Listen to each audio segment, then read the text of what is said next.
Hi, I'm just going to introduce myself as people start coming in. I imagine that the majority of people will be coming in the next few minutes. So I might repeat myself as we go through, but I'm just going to say hi and let's get started. So today we're going to be having a webinar, setting a level playing field in phonics with nursery and pre-literacy. And we're going to be really exploring the link between literacy and the prime areas of learning, especially communication and language, but also looking at some of the specific areas like expressive art and design. And we're going to be looking at different pedagogical approaches and exploring how communication and language really underpins good literacy development, and how it's essential to give children those skills before they start in reception. So just to introduce myself as well, I'm Gill Quantrell. I joined Cornerstone's education 4 years ago now, initially on secondment. Before that, I'd been a teacher for 27 years, and the last 17, I'd been in early years as a teacher, senior leader, SLE, and I was tasked with taking our outstanding practice into Key Stage 1 as well. So I was also Key Stage 1 lead, and we were in a 2-form entry primary with a 50-place nursery. I'm based in Devon, and I worked for Devon Primary Skit, and I set up an early years teacher training course. And it was mostly through my time there supporting schools going in and seeing different provision that I really understand there's no one right way in early years. So when we're looking at this, we're going to be looking at lots of different pedagogical approaches and discussing ways that will work for you. There'll be a lot of things that we explore that you probably do already, and hopefully it will affirm some good practice, but there might be some things that you look at and think it's just a new way of looking and working. I know that the majority of people here today already have Cornerstones as a license. So what we're talking about, there will be links to actual physical resources and a curriculum that you can use as part of your practice. So hopefully we'll just be able to explore a little bit of that and exactly what that looks like and why we've created it. So I am going to open the chat as well. It's questions and answers. I'll keep an eye on that. So if you do have any questions that you'd like to put through into the chat, please let me know. And I'll do my best to sort of like answer those as we go along, so it makes it more interactive. Right. I think we've probably got some people still coming in, but I can always do a quick recap, but I think we'll get going. So,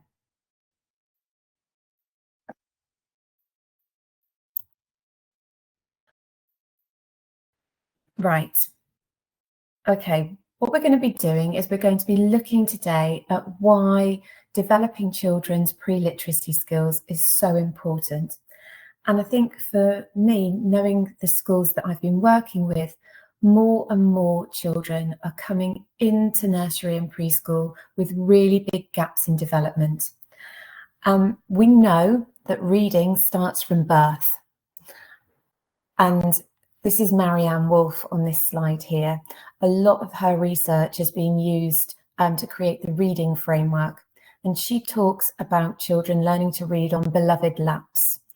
And that's really where children have those early stages of communication and literacy through listening to stories and rhymes and having those experiences in those lovely small environment, cozy with parents and carers and siblings.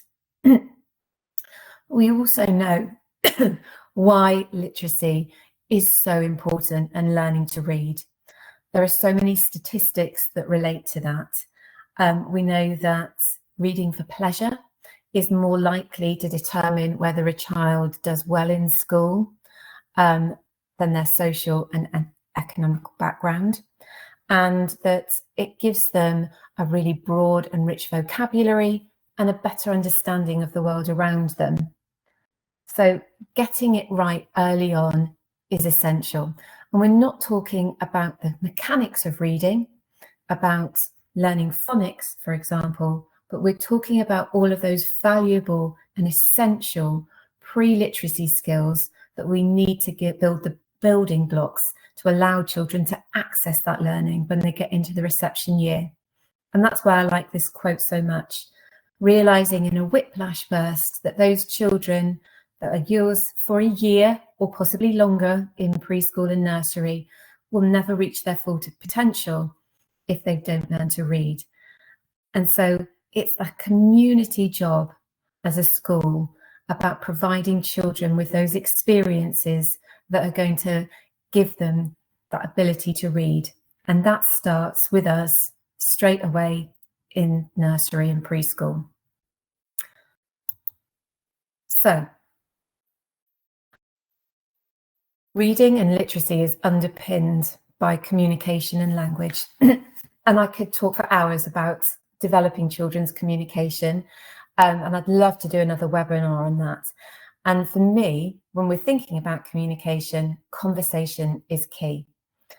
And having those valuable discussions and where we just talk with children and really valuing talk, because we can see that poor language, some of these statistics, between 50 and 90% of children with persistent communication needs go on to have reading difficulties. The vocabulary at age 5 is a strong predictor for qualifications, and as many as 50% of children in some areas of disadvantage start school without the language they need. And that's where I'm going to come to these two children at the top, because I'm going to keep referring back to these children. Because for me, that understanding of some children starting school in a disadvantaged way was made really clear to me on a day where two children joined my nursery on the same day with very different needs. And it really showed me the importance of putting together a curriculum that was going to ensure that I was narrowing the gap for those children who came without the experiences that a lot of children do come into nursery with. I'm going to talk about Ryan and Sam. And I'm going to keep coming back to Ryan and Sam through this webinar, because I think it's really important to bring it back to exactly what these children needed. Now, Sam came in to nursery and he wasn't that confident, I have to say. He was quite a shy child, but he had had lots of lovely experiences before joining.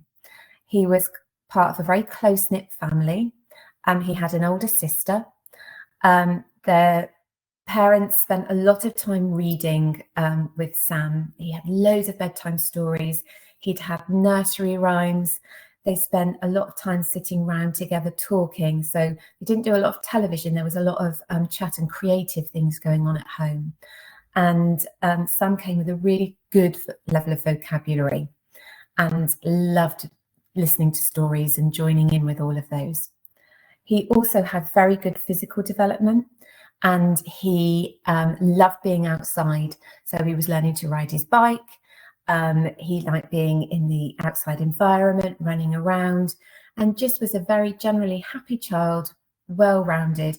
And because he had that older sister, he also enjoyed doing quieter activities with her, and he would do lots of drawing as well, really amazing mark making. So he came in completely ready to start nursery.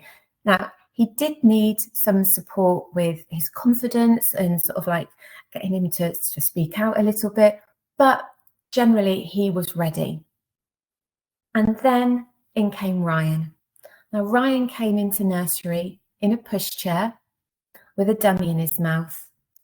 And it was very evident from first meeting him from the home visits where we visited, and he was living in a flat with no garden, that he had a very limited vocabulary.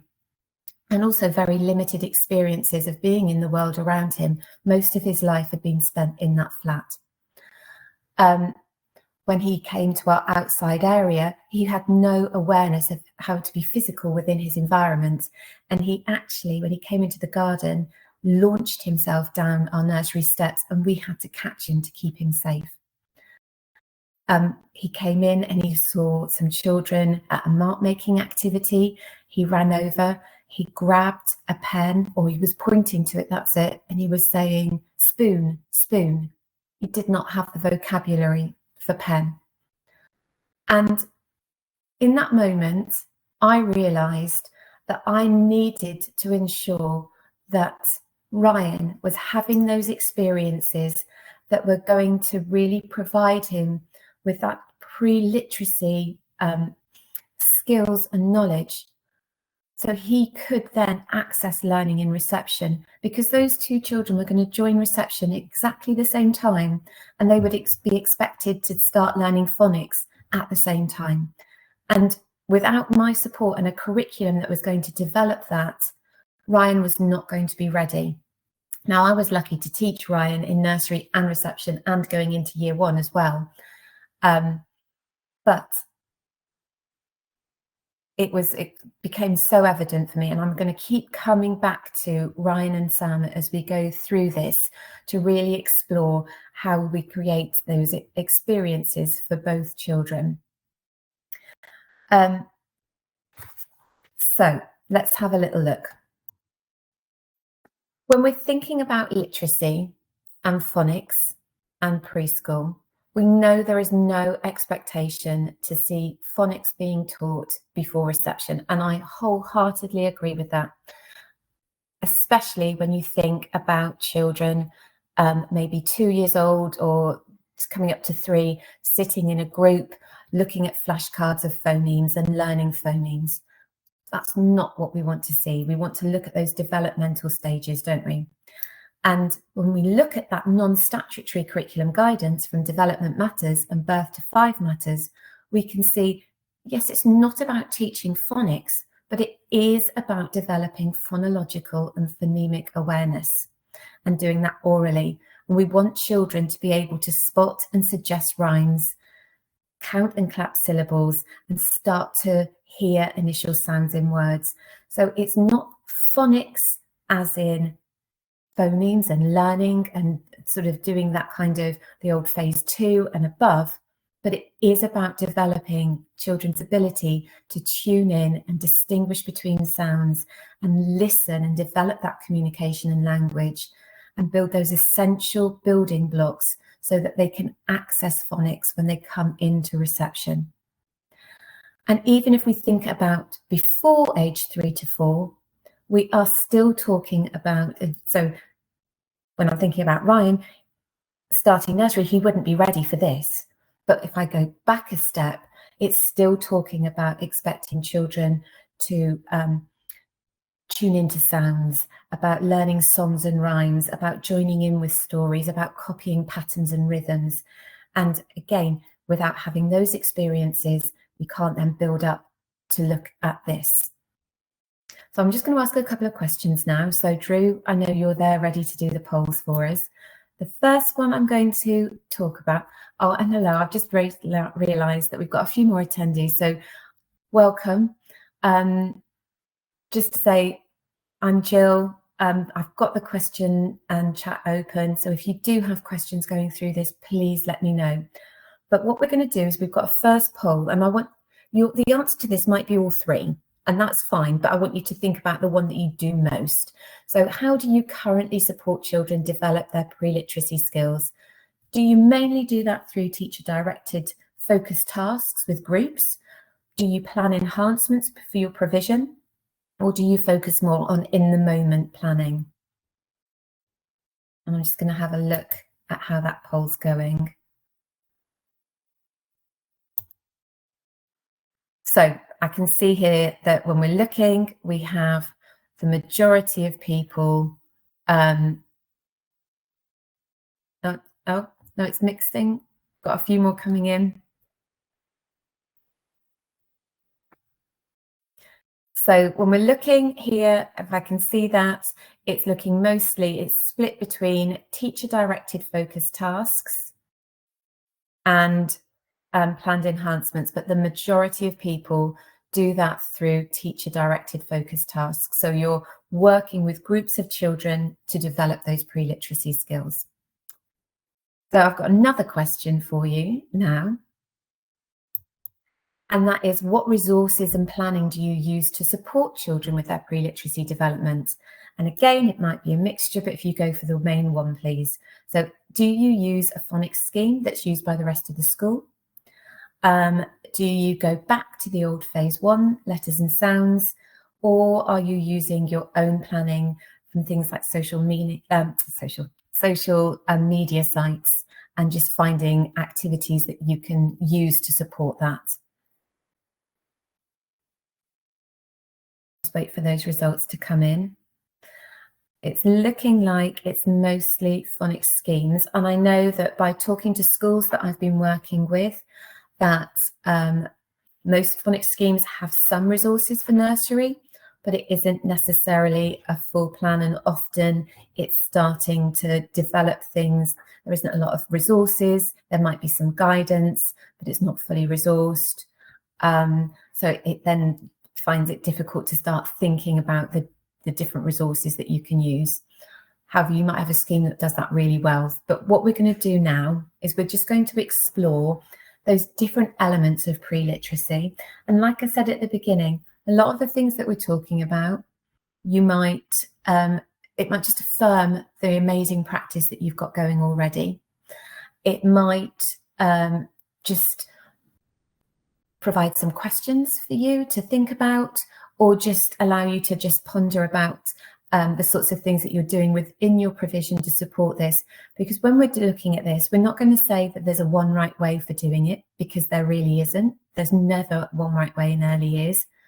We're going to just offer different approaches. So it might be things that you can do within groups. It might be things that you can add to your provision, or just an approach to learning that you're going to develop with your team, so that you're all kind of having that same strong approach to developing pre-literacy.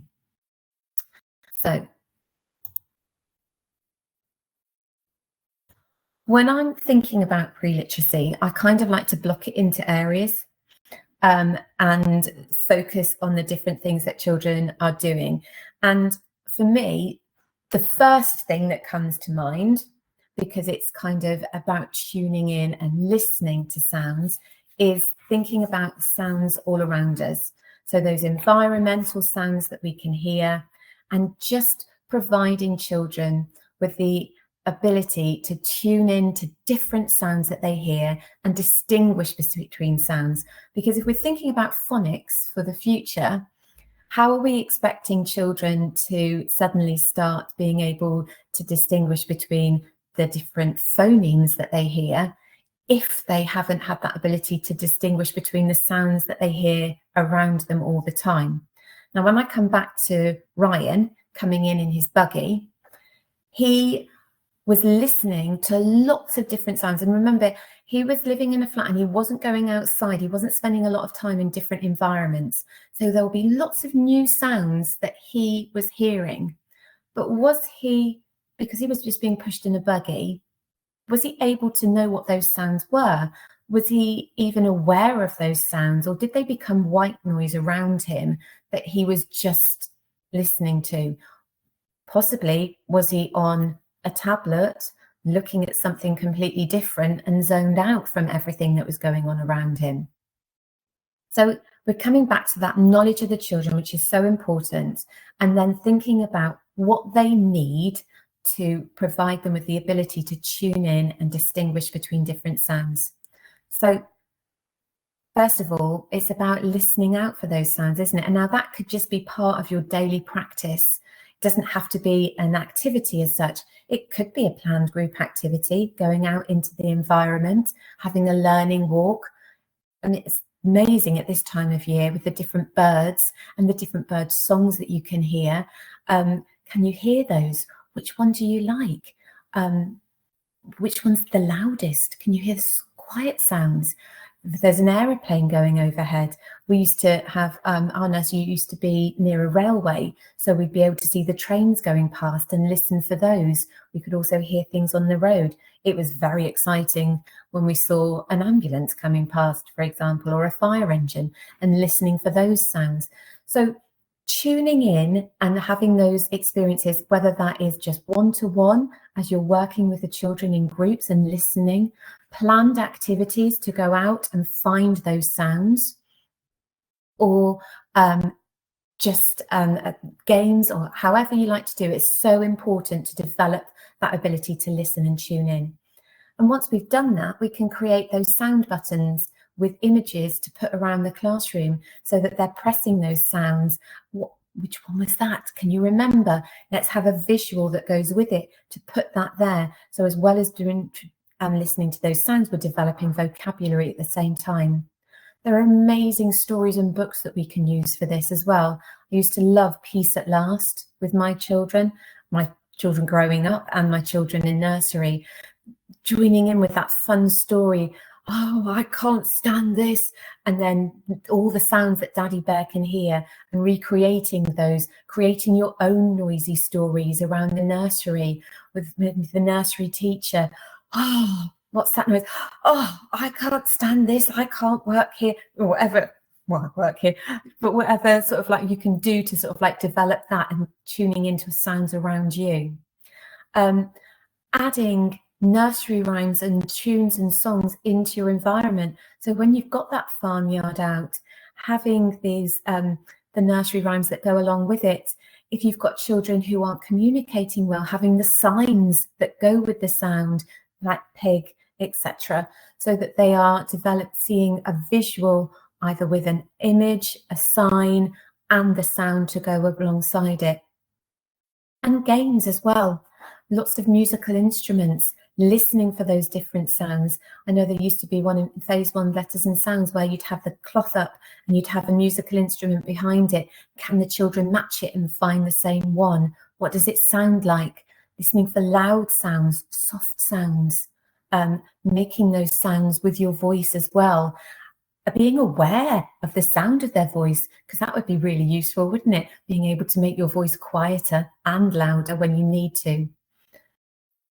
So again, whether that's planned activities for small groups, or whether you're just having that approach to learning through the provision, providing children with that ability to tune in and listen, for me, is that first step to really developing that phonic ear.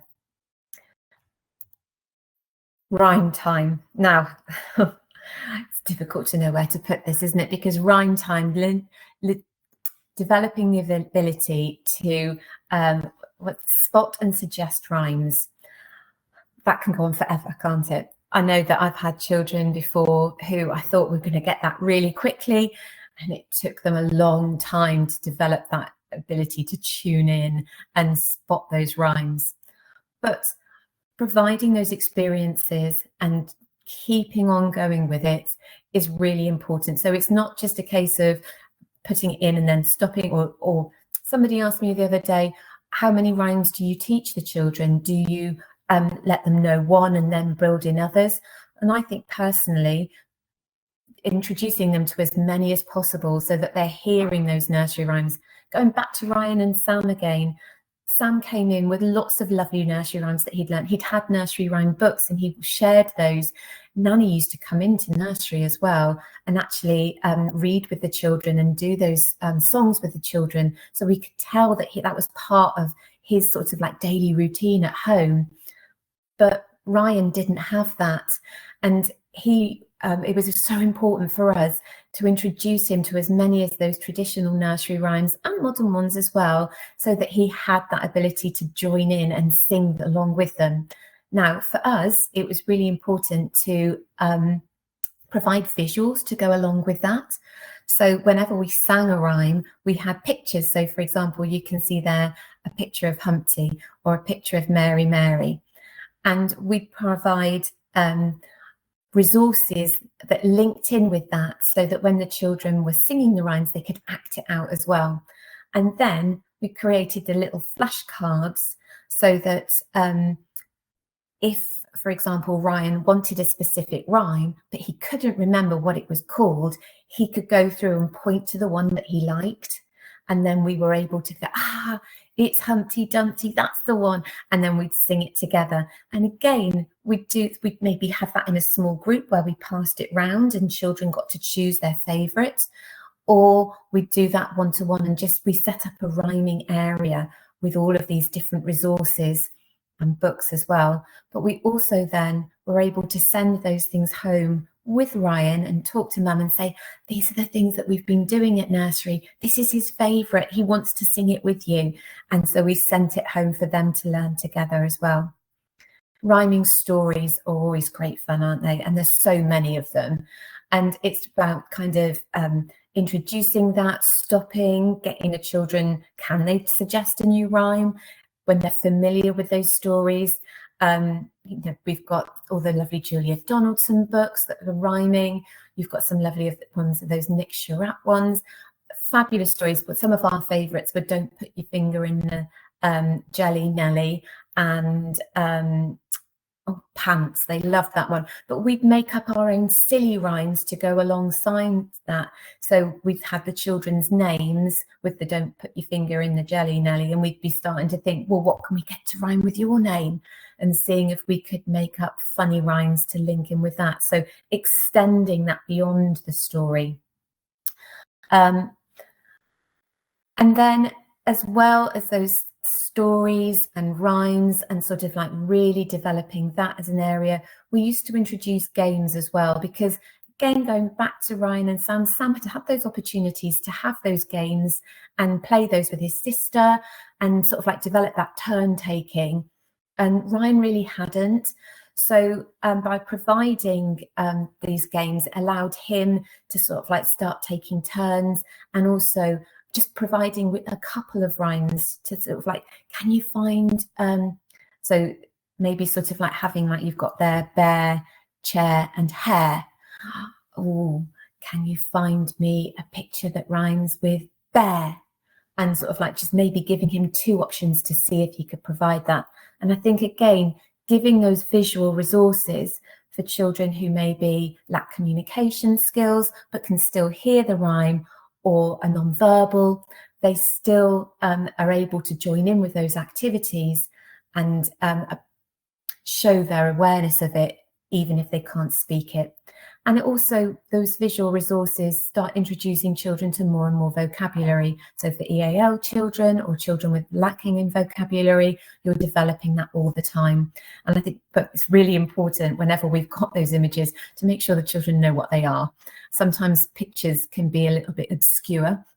So, you know, even with this one here, we need to know that that is hair. And sort of like making sure they're aware of those. So developing that before we play the games and sort of making it simplifying it for those children. So giving less options for children who are just starting out on that journey.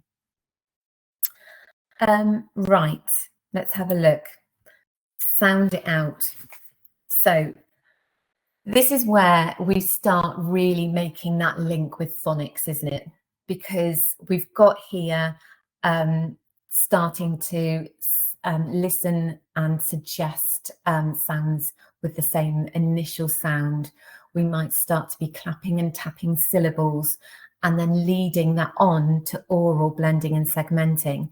So again, it's not about holding up these flashcards and sort of like, we're not talking there about necessarily introducing children to the phonemes. They might be, some of them might be ready to spot a few, especially phonemes that are in their name or the ones that name start with.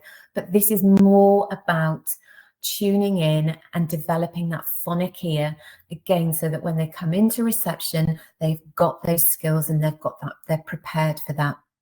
So yeah, we're really making the link here with pre-phonics and developing those skills orally. So I like to start with the counting syllables, because I think that's a really nice thing to do to develop children's ability to hear the different sounds in words. And we can do that with, it might just be part of your daily routine, clapping names as part of your the provision. So for example, Aisha, Annabelle, so that you're listening to the pattern in rhyme. And again, going back to pre-age 3 to 4, it's still about hearing rhythm and hearing sounds, isn't it? So by doing that, Ryan, Sam, hearing the difference between those the way the words are made up. I had in nursery one year a very boisterous, boy-heavy cohort, and we used to do small group pre-literacy activities as part of our provision, not every day, but through the week. And it became very clear to me that we needed something quite physical for them to do to keep them engaged. So we used to do drumming, and we had we brought in some drums and some boxes, and we would be tapping it. We had to build it up because it could have been a bit chaotic, but we built it up slowly, and we started just by, can we hear and tap out our name? So Ryan, Ryan, and we did it very call and response. And then we'd link in topic words that we were learning. So we were doing something on it was winter, and we were doing we had Arctic and Antarctic animals there, and we were developing vocabulary around that. So we had things like penguin, seal, and polar bear. So we were just developing those different patterns, and then we'd play funny call and response games, or we'd hold up a picture and get the children to tap it out. So you could do that with stories like the very hungry caterpillar, the different fruit that he comes across, lollipop, and melon, plum. So you can sort of like really start tapping out those syllables as you go through. The book Tanka Tanka Skunk is fantastic for that, getting the children tapping out on their knees as they hear the different animals within that story, and making patterns with it, which is really good fun. So can we make a sound pattern? So linking that in with our maths as well. Developing the awareness of initial sounds in words is also a really good opportunity to develop children's communication and language skills. So when we're listening for those sounds, what can we hear at the start of our names, for example, Sam or Ryan, which sounds are long, which sounds are short and bouncy, which ones can you bounce with your hand, like a p, p, p, or which ones can we stretch out? So we're getting the children to tune in and listen to those different sounds as we're going. I Spy games, things like that are really great for that. But when we're doing, when we're introducing children to this, the way words sound, the way phonemes sound, we can really use it to get them. Can they feel where the sounds are made? Can they see where the sounds are made? Where is their tongue in their mouth? Where do their lips go when I'm making the sound mmm? Oh, can you feel it tickles on in your mouth? Look at my lips, they're pursed together. Mmm, mmm. But this sound here, t, t, t, I've got my tongue right behind my teeth and I'm going t, t. Can you feel it on your hand? Or p, p, p. So it's helping to develop children's speech and language therapy, as well as doing those things. So getting them to look at how the sounds are made as they're making them. And then just little games that will introduce them to those initial sounds. So you might have, again, introducing them to vocabulary. Let's find all the picture cards that have a b, b, b sound. And we'll put them out. We'll look at them. We'll sort them out.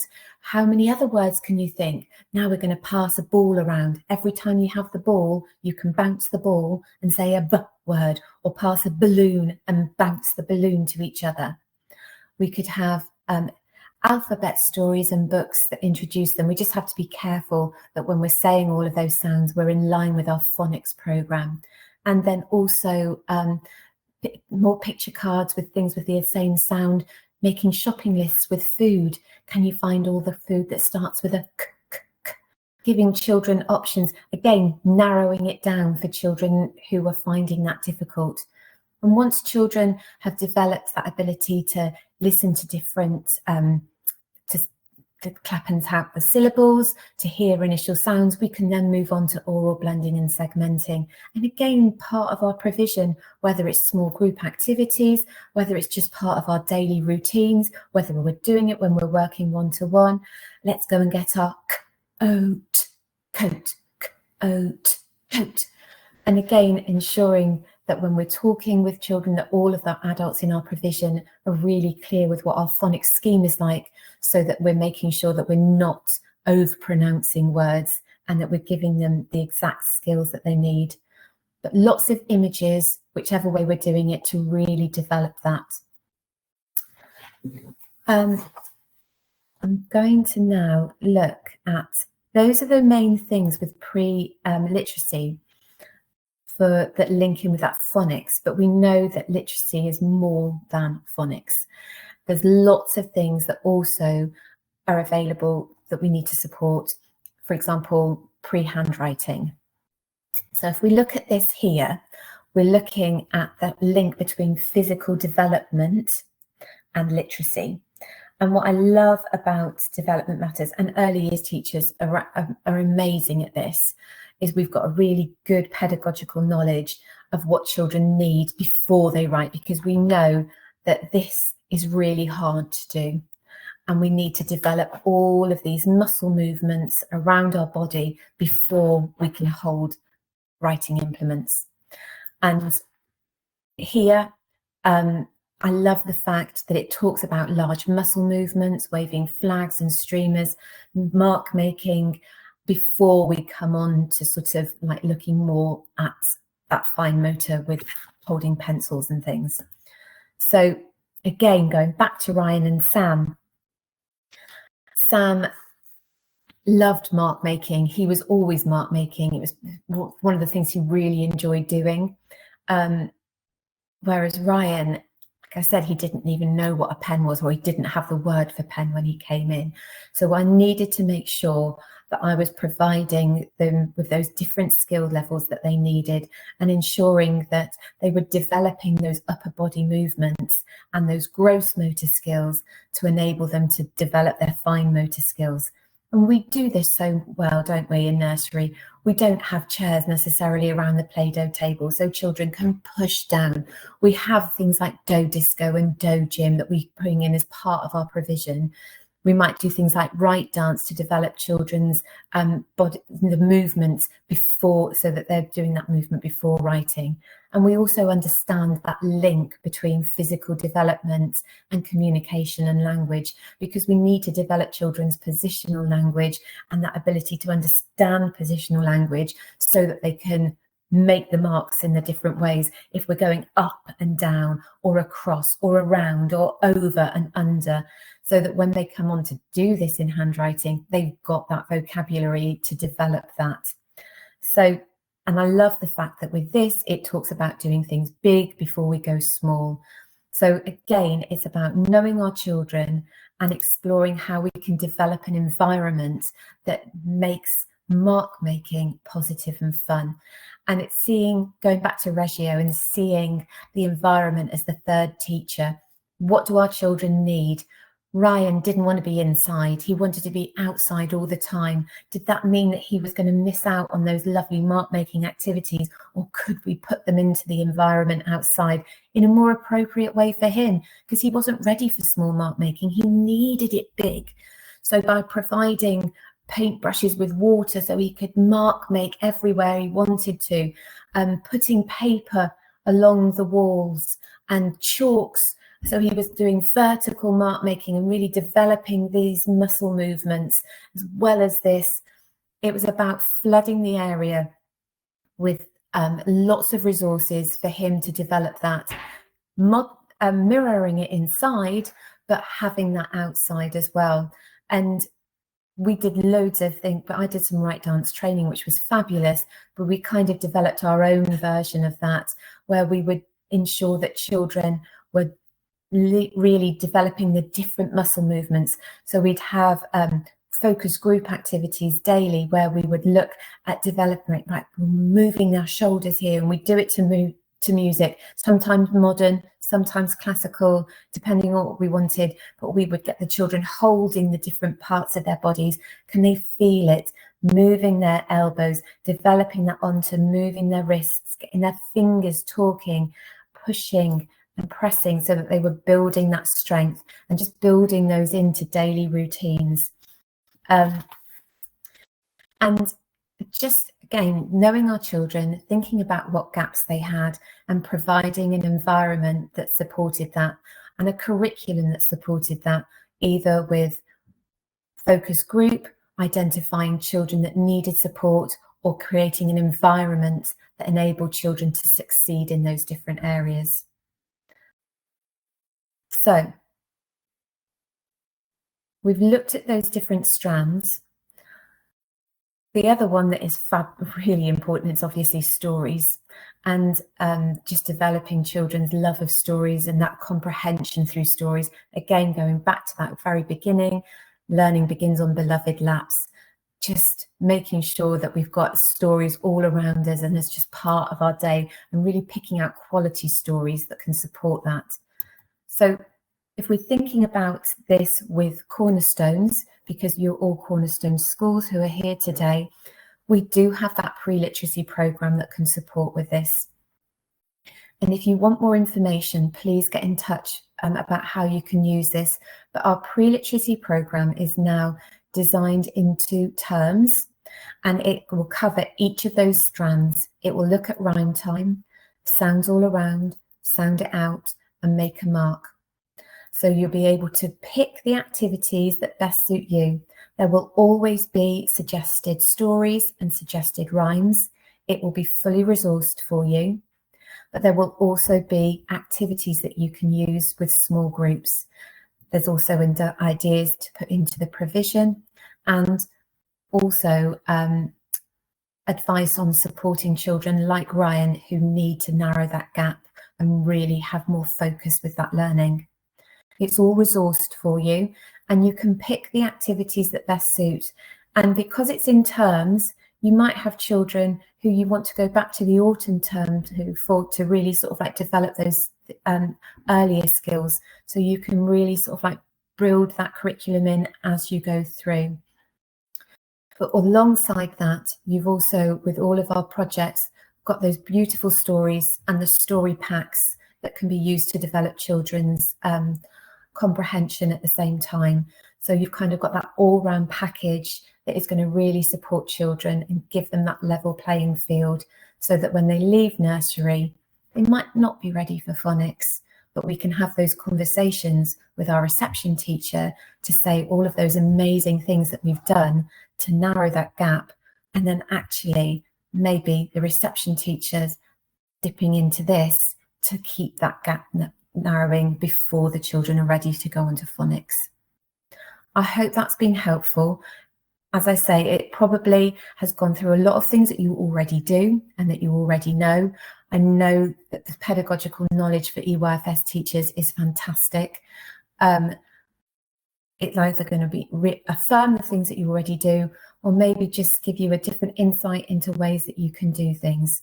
I'm going to leave the questions open for a little while to see if anybody's got any questions they'd like to ask. Thank you for coming. If you do want to get in touch with me about anything to follow up with this, or have a little session to go through any of the things that we've discussed, please let me know. I'm always happy to talk about early years. I'm going to stop now. I'm going to leave the questions open. Please write any comments or questions if you have any.